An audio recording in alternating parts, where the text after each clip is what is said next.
name's Zoe Harcum and I'm author of The Obesity Epidemic. There are many, many diet myths busted in this book. We talk about the 3,500 calorie formula, complete myth. The idea that fat is in any way bad for us, complete myth. No such thing as good and bad cholesterol. We break so many myths in this diet book, but one of the most simple myths that gets busted in this diet book is 5 a day. Have you ever wondered where 5 a day comes from? We have people telling you to eat 5 a day all the time, people really striving hard to get their 5 a day. Would you be interested to know that it has no evidence base whatsoever? 5 a day was started at a meeting of the American Cancer Institute and the Produce for Better Health organisations in California in 1991. There's a list in the book of the organisations that make up the Produce for Better Health, and it won't come as any surprise to you that they are makers of fruits and vegetables and logistics firms that move fruits and vegetables around the country. You've got people making packaging for fruits and vegetables. It's people who stand to gain if the world eats more fruit and vegetables. Now, I'm far happier with people needing to eat more healthy food than I am, let's say, the processed food and the junk, but conflict of interest is conflict of interest, no matter where it comes from. So there was no evidence before this campaign was launched. The American Cancer Institute had not done any study that said if we eat a particular number of fruit and or vegetables per day, something magical is going to happen with our health. And clearly the original intent was that this would do something beneficial for cancer. Now, the most recent study that has come out was in April 2010, and it was done by the EPIC, the European Prospective Investigation into Cancer, which is a really, really excellent study across the whole of Europe, most eminent scientists working on this study, and their conclusion, published in April 2010, was that eating fruits and vegetables makes no difference to cancer.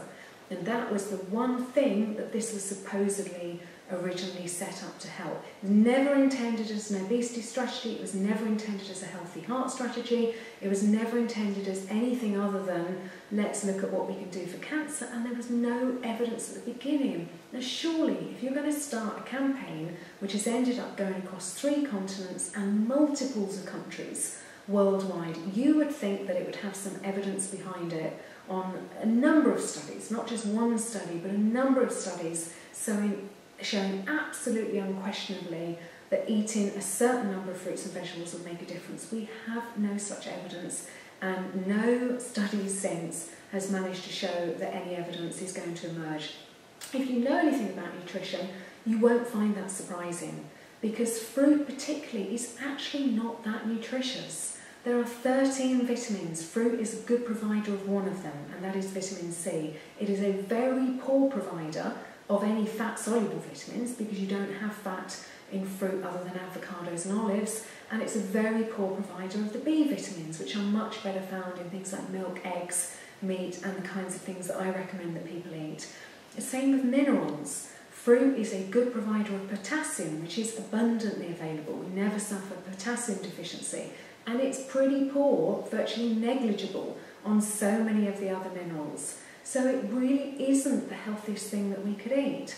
So I ask in the book, having blown apart the idea that it has any evidence base whatsoever, okay, would it still be a good thing to do? And I come up with 5 reasons why it really isn't a good thing to do, not least because it's fueling the obesity epidemic. People are trying to get their 5 a day on top of other things that they're eating, because people tend to like fruit more than vegetables. It's driving people to eat more fruit. We're learning more and more each day that fructose is rightly being called the fattening carbohydrate, the lipogenic carbohydrate. There are so many reasons why this is not a good idea, and I really hope that you enjoy this part of chapter 13, which blows apart the whole 5 a day and introduces the idea that fructose is not the halo food that we may think it to be. So I hope you enjoy it, and I also hope if anyone says to you eat your 5 a day again, you can put them straight and tell them exactly where all of this came from, because it's the ultimate marketing campaign that the nutritional world has ever seen, and it's a complete fairy story. So thanks for listening, and thanks for spreading the word.